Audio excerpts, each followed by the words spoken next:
welcome back to Orthodoxy in Appalachia. Thank you all for being here. I appreciate your patience in getting this next episode to you. Thank you.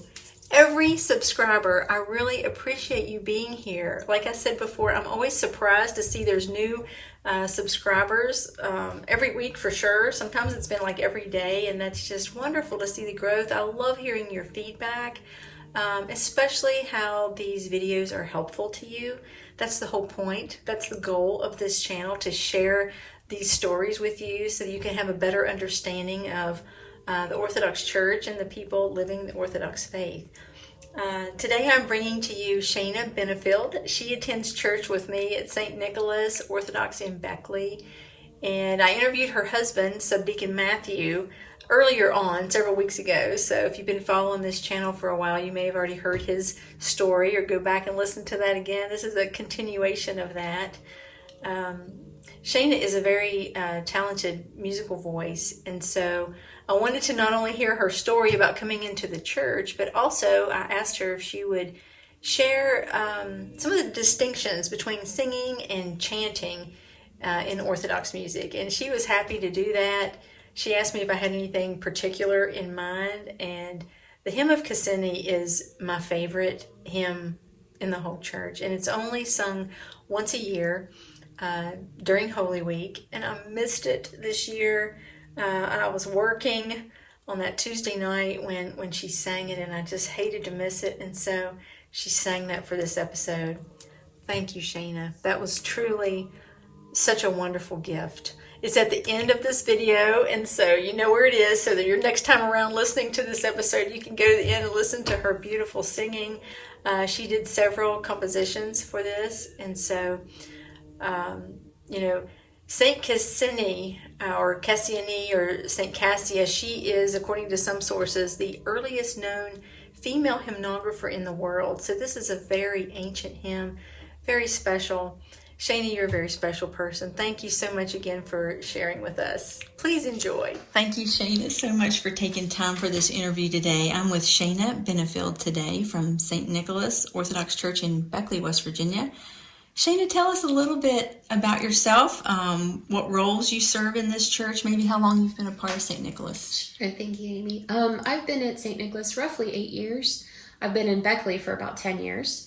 And at St. Nicholas, I chant, and I'm also the secretary of the Women of the Holy Myrrh Bearers group, as well as the secretary for the parish council. Shaina, I have loved learning some of your story and talking with your husband, Matthew.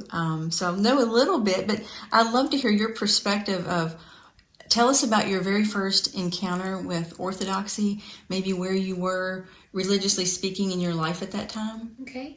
At that time, Matthew was a preacher at the North Beckley Church of Christ, and we had been searching for a while. We kind of felt out of place is the best way I can describe it. We just felt like we weren't where we wanted to be. And it was completely random. It was close to Matthew's birthday in the fall, and we happened to be on Facebook, and we saw this random advertisement for a food festival over in Bluefield. And Matt's like, that sounds amazing. And then, of course, it had the name of the Orthodox Church, and he's like, well, that's not far away. Let's go. And so we went, and the people were so friendly, amazing, and we walked around for a while, and then we found out they were doing a tour of the actual church inside the nave, and we tried to get in, but they had just closed the doors, and they had 2 sessions. So we were like, okay, well we'll just sit right outside. They had a few benches, and then we're looking around, and they had all these pamphlets, and Matthew and I just start grabbing them, and we're reading, and the one that caught my attention was this pamphlet that had the breakdown of all the churches from the first church in Antioch, and how all the denominations broke off afterwards. And I remember sitting there looking at Matthew going, why have I never heard of this church? Why have I never heard of this? And he's like, oh. So we grabbed as many pamphlets as we could. And then we went in and I believe it was Father Mark, if I'm not mistaken. We listened to his talk. And after that, we were like, this is amazing. And Matthew started searching. And then that was when he found that there was an Orthodox Church in Beckley, found Father Samuel's contact, and the rest was history from there. That's amazing to me, because living here, had you ever, even, do you recall ever driving by like an Orthodox church and seeing those onion dome with the cross on the top and just wondering about it? Or, when you pulled in there at the food festival that day, did you say, oh, wow, this is a church? Yeah, we did. We felt like this is different, but that wasn't actually like I guess our first encounter. That was our first encounter being inside an Orthodox church.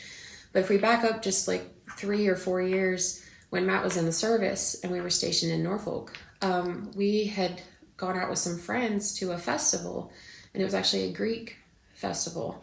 But we weren't, you had to buy tickets to get inside the church. So we remember seeing it and seeing the dome, but we weren't able to get inside because they had been already sold out of the tickets to get inside. One of the funny things that I realized is that I'm originally from Ohio, and Matthew and I went back to see family, and after becoming Orthodox, we naturally wanted to go to an Orthodox church for services, and we were starting to research online where places were, and Matthew had asked me, do you know of any? I'm like, not off the top of my head. And through a Google search, we realized that just 5 to 10 minutes up the road from where I grew up was an Orthodox monastery. And I couldn't believe it, because growing up in my hometown, we had a big Catholic presence, and I thought that they were Catholic monks. And so we actually got to visit for a service. And so we decided to go because it was so close by. And it's St. Gregory, Palamas Orthodox Monastery. And it was halfway between Loudonville and Perrysville, Ohio. It's really out in the middle of nowhere. It's beautiful, full of nature and stuff. And so it was just fascinating that, I grew up near that and just never knew.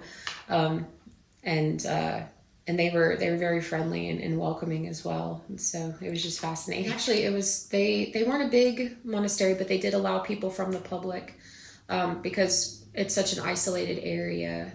The next biggest city from where I grew up is like 40 minutes away.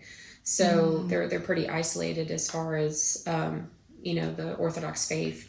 And so they allowed people from the community to come in for their services. When did you decide to attend an Orthodox service for the first time? What do you recall about your impressions sitting there or standing there through your first liturgy? Well, it was actually a Vesper service was the first one. And it was kind of interesting because Matthew was still preaching at the Church of Christ at the time when we started attending Vespers here at St. Nicholas. And it was shortly after our experience at the food festival, after Matthew started contacting Father Samuel, and they started emailing each other back and forth. And Matt was able to come during the day for a visit to sit down and talk to Father Samuel. And I remember Matthew's excitement. He's like, you've got to see this place. This is amazing. And I was like, well, how are we going to do that? You're currently employed as a preacher. He's like, oh, no, they have Saturday services. And I was like, okay, well, let's go. And so our first experience was a Vesper service. And I remember walking into St. Nicholas, and Father greeted us at the top of the stairs. And I told Matthew afterwards, the best way I can describe it is just like this peaceful calmness that kind of when you walk in. And of course the service was beautiful. It was Matushka and Jeremy were the chanters at the time. And I just remember, the service, if you've never attended Vespers, it's just scripture upon scripture, everything that's chanted, everything that's read, it all leads back to the scriptures. And again, I remember afterwards telling Matthew, that was amazing. It was so beautiful. The icons and just the incense, everything just kind of overtakes you. And it was beautiful. All the senses. Yes, it really does senses. Engage all the senses. Yeah. And our first liturgy was actually Christmas. It was that same year. We had bad weather around Christmas time. It wasn't horrible weather. It was still drivable, but our church, the Church of Christ we were attending at, decided that they were going to cancel the service. And so we remember looking at our clocks going, well, we got time, let's go. And so we drive across town, and sure enough, St. Nicholas was open. So we were able to come in for our first liturgy. And then, of course, we got invited downstairs and stayed for the coffee hour. And I remember John and Liz pulling out the Christmas Carol books. And it was such a beautiful time.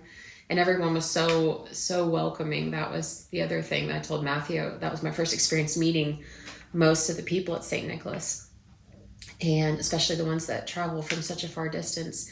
And they are the friendliest group of people I've ever experienced. And as it benefits so many others, talk a little bit, if you would, about the stumbling blocks you had coming into Orthodoxy, how you overcame them, and maybe how your beliefs have changed now. Sure. My upbringing was predominantly Church of Christ. And so when I was coming into the Orthodox faith, the two main stumbling blocks I had were infant baptism and icons. And that was primarily because of the teachings that I was raised with.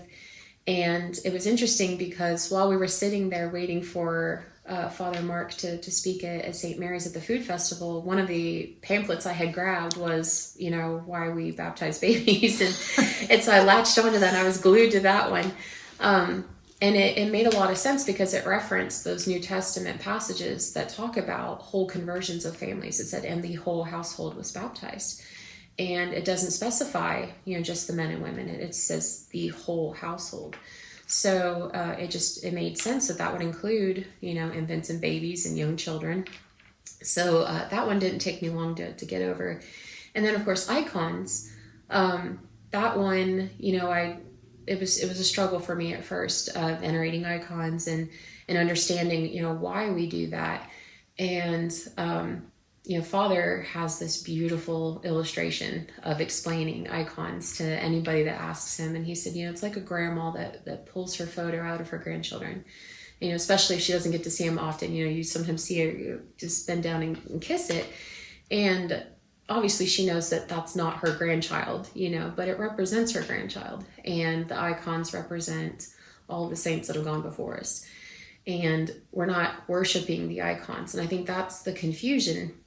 That was my confusion when I came into the church. And so through Father Samuel explaining it to me, I realized that we're just showing honor to all the faithful that have gone before us. How have your beliefs changed, Shaina? How has your life changed in Christ since you have become Orthodox? I would say that there's a depth that's there that was missing before, having not just the Holy Scriptures, but having the teachings of the Church Fathers that help support how we got to where we are today, help support all those hurdles that I had to get through, especially looking at the Theotokos, my Protestant teaching didn't hardly ever mention her, but then the first time I heard her story, I'd never heard that story before of her running into, the Holy of Holies. I'm like, this is remarkable. Why have I never heard this before? So many things that I've, gained from my time in Orthodoxy that has been supported because of all the history that comes with all the teachings that we have. Just spiritually, I'd say, a lot stronger than I was before, because I feel like I have more resources, if that makes sense, to fall back on, more experiences, definitely more stories, because we have all the saints to look to as backup to, like, if you're going through this struggle, you can go read this story where somebody went through a similar struggle. And I think that has helped immensely. Shaina is a very gifted, very talented musical voice, so I'm really excited to get into this last questions with her. Explain to our audience the difference between singing in the choir, singing music, and chanting. Sure. With singing, you have a composed piece of music. It's got parts, it has notes. And with chanting in the Orthodox Church, you have 8 tones, and there's variations to those tones, but they have a set melody, but there's no notes necessarily.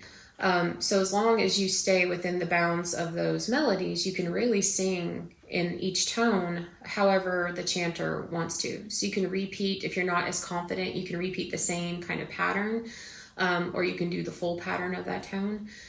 Some tones have a slow version and a fast version. And those all depend on what exactly it is in the service that you're singing. If it's a doxosticon, it's more appropriate to do a slower version. if you don't have the composed piece of music in front of you. And the Antiochian website has a wealth of composed pieces. Even some of the things that we chant, they'll actually have them online, so you don't have to try to get in that set melody. But then that would kind of lean more towards, singing a composed piece of music rather than chanting necessarily. But with chanting, you can pick up anything. It could be, just a book, and you can chant it in whatever tone you want, because you don't have to follow those set notes that you would have in a piece like we sing on during like a divine liturgy. Very ancient. Yeah, very ancient sounds. And that's what's kind of striking to me, being, an American citizen, but yet hearing some of the Arabic, some of the Greek, some of the Russian, it's different languages, but those tones, am I wrong about that? The tones are the same. A lot of the tones are the same. You may have slight differences between, like, the Russian and the Greeks, or the Greeks and Antiochians, but for the most part, they are very similar. How long have you been singing here? I would say actively, like in the choir, if I'm not mistaken, about 6 years. I sat and listened through all the Vespers and through the Divine Liturgies. That was how I learned the music. And I was originally, I currently sing soprano. When I first started at St. Nicholas, when I first came into the choir, I was actually an alto, because I learned the alto part by listening to Matushka Loretta. And so it was all through ear, because I didn't have the Divine Liturgy music in front of me. And then, of course, learning the O Lords, I learned by listening during Vespers. And so it wasn't until a couple years in that I started singing in the choir. As far as chanting goes, I would say maybe about 2 or 3 years. I could be mistaken on that. But I was hesitant because I had horrible stage fright. And so I would not, like, I was the type of person, I had that my whole life. It was really a struggle to, like, when I was in choir in school, which is how I learned how to read music. I never tried out for solos. My teacher would have to ask me to try out for a solo. And I just was not confident. I didn't, I'd get petrified in front of crowds. And so when Matushka approached me about learning how to chant, I was a little nervous, but then, she shared her story of, she had a similar experience. And she said the most wonderful thing that got me through that hurdle was, it's not about you, it's about serving and worshiping God. And if you take yourself out of that aspect, then there is no fear. And that was it. And so she worked with me before Vespers and sometimes on Sundays, teaching me the tones. And then the rest was where we are today. Wow, what a blessed word. Thank you for sharing that. So that was a follow-up question I was going to ask you. You did sing as a child. I did, yeah. Did you sing in the church also growing up, or mostly at school? I loved singing the songs at church. We don't have choirs in the Church of Christ. There's no choirs. It's, there's a song leader, and everyone, you have communal singing, I guess you would say. Gotcha. And so as a child, I loved the songs. And so yes, from a very early age, I chose the choir path. I was never in band, so I was always in choir, and I did that all the way through high school. Shaina's going to give us an example of some of the different tones, and I think you said this is from Vespers? Yes, this is an old service book that we have, and so I'll just we'll just go through some of the tones. So this first one is tone 1, and this is I'm just literally doing, it says Psalm 141. So the beautiful thing about chanting is, like I said before, you can literally pick up anything. It could be a book, it could be, when you're practicing, until you just get used to those set melodies. So this is tone 1. Lord, I have cried unto thee, hear me, O Lord. Lord, I have cried unto thee, hear me, give ear unto my voice when I cry unto thee. So that's tone 1. Tone 2, some of the tones when you're listening through the various services, you'll notice some are cheerful, like tone 1 is cheerful. Tones 2 and 6 have minor keys in them. And so they sound a little, I guess, more somber, you could say, because they have that minor tone in it. So I'll do this next one in tone 2. Let my prayer be set forth before the incense, and the lifting up of my hands as the evening sacrifice. Hear me, O Lord.